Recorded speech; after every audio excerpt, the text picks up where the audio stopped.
কথাতে লা ইলাহা ইল্লাল্লাহ ঠিক আছে, অর্থনীতিতে গিয়ে আপনি সুদ খাচ্ছেন, আল্লাহর বিধান মানছেন না, ওখানে লা ইলাহা ইল্লাল্লাহ ঠিক নাই। বুঝতে পারছি না?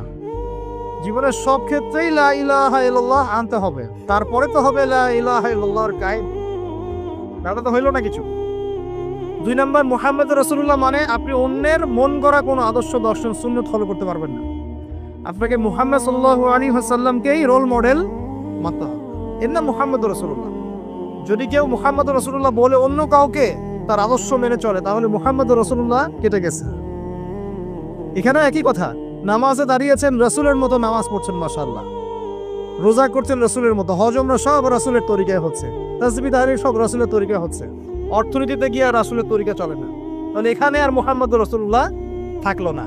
আমি মনে হয় বুঝাতে পারছি না। মানে জীবনের সব ক্ষেত্রেই লা ইলাহা ইল্লাল্লাহ মুহাম্মদ রাসূলুল্লাহ থাকতে হবে, শুধু একটা অংশে নয়। এটা 1 নাম্বার। 2, ওয়ান তুকিমাস সালাহ, এবং